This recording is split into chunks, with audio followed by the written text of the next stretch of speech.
Good evening. So today I am going to talk about how different inorganic compounds are named. There are different kinds of inorganic compounds, so each one has its own naming rule. Let's learn them one by one. So first is ionic compounds or metal plus nonmetal. So the first word is the metal's name and the second word is nonmetal. But change the ending to "ide". For example, NaCl. So Na, which is sodium, and Cl, which is chlorine. So first is metal's name, which is sodium. So Na, so sodium,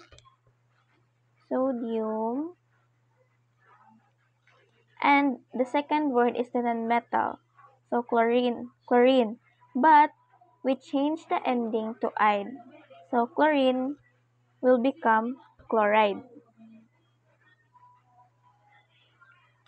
So that's that's the name of the NaCl, which is sodium chloride. But if the metal has more than one charge, write the charge in numeral form.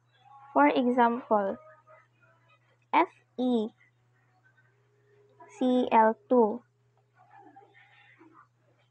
So that is iron 2 chloride. So this week, so FeCl2 becomes iron 2 chloride. So if you're wondering how ngano iron 2 chloride siya. So first is ang ang charge sa Fe or iron kay plus 2, 2 positive. Then ang charge sa chlorine is negative 1. Negative 1.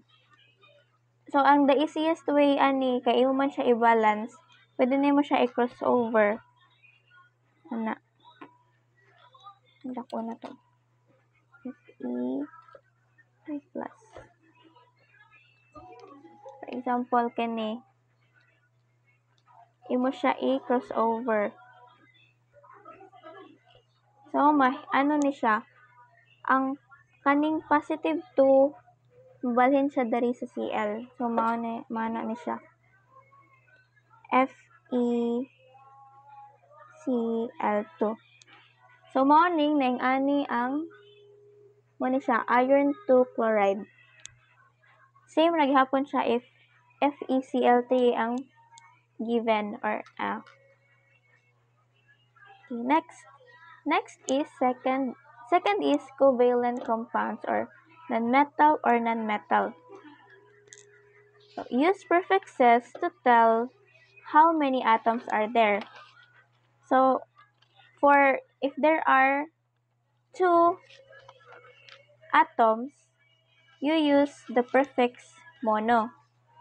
And if there are 2 atoms, you use di na prefix. And if there are 3, you use the prefix tri. And if there are 4 atoms, you use the prefix tetra.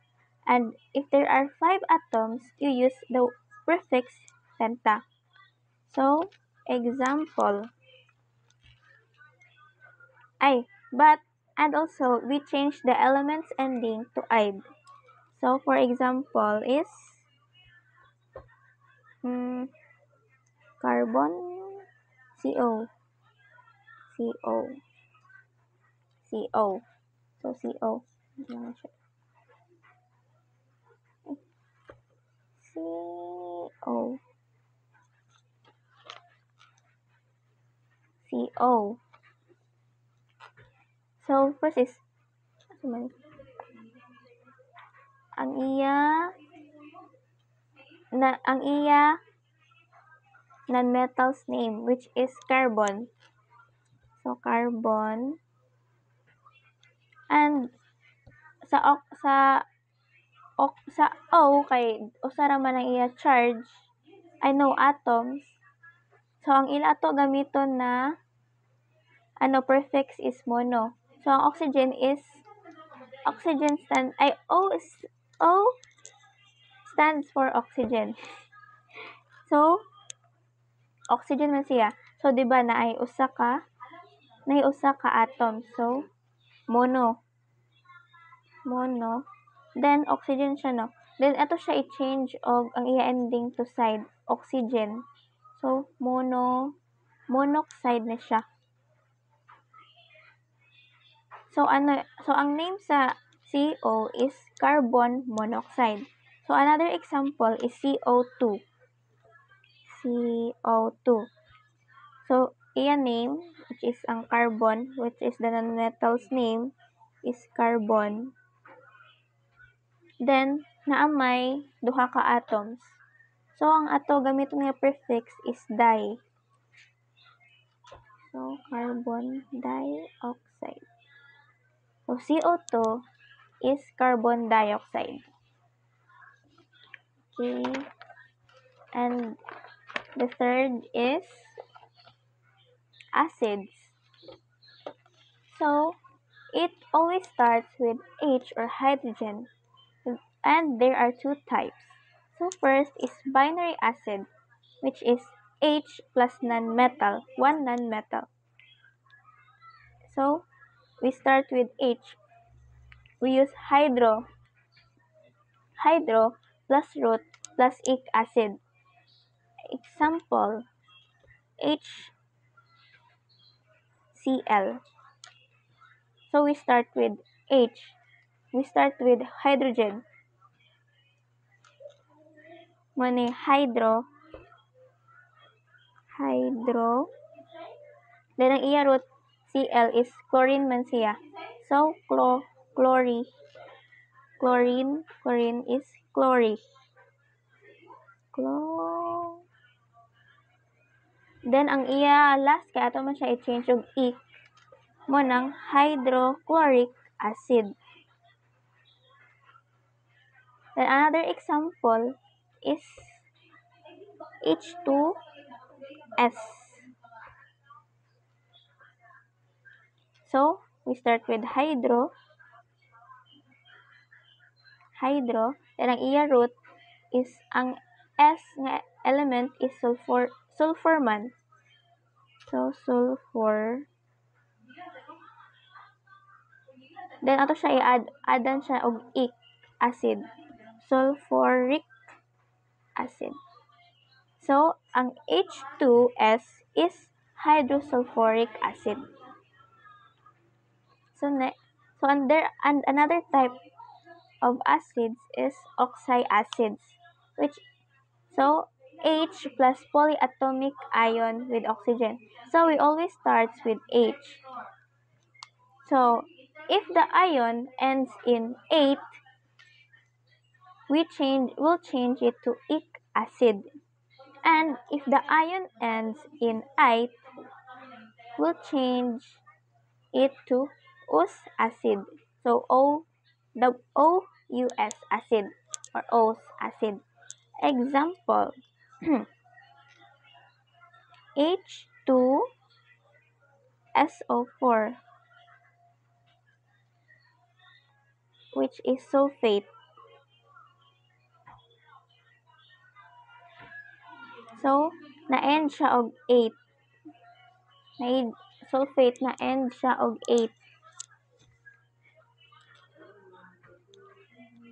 So, ang sulfate, we'll change it to sulfuric acid.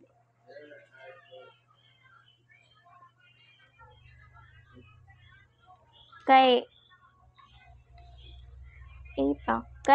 if the ion ends in 8 man, which is sulfate, ato siya i-change og ang iya end to ic acid.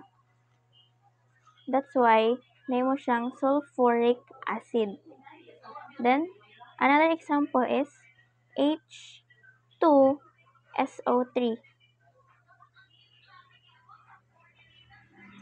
which is sulfite.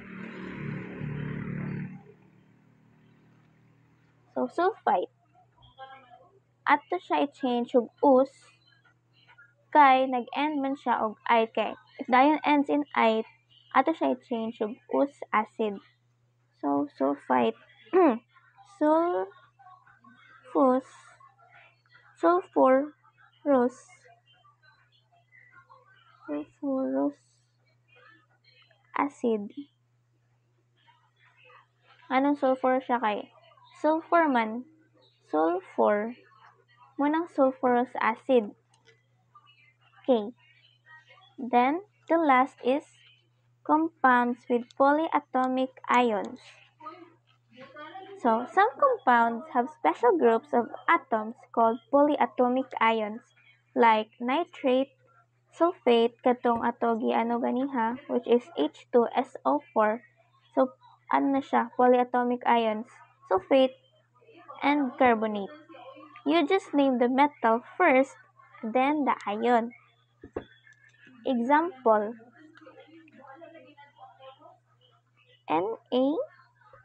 NaNO3.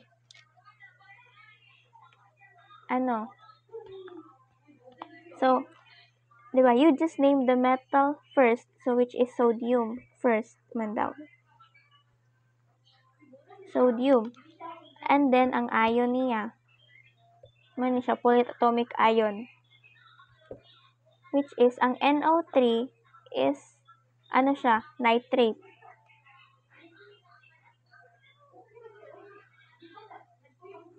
So, sodium nitrate ang NaNO3. Another one is CaCO3. So, first is, metal name. Name the metal first, dai. So, Ca is calcium. And ang CO3 man kay, ano siya, carbonate. Na naman isa polyatomic nga table. Carbonate. Then, NH4, ammonium, metal more siya. Metal first yan. So, ammonium, NH4, Cl, ni, ammonium,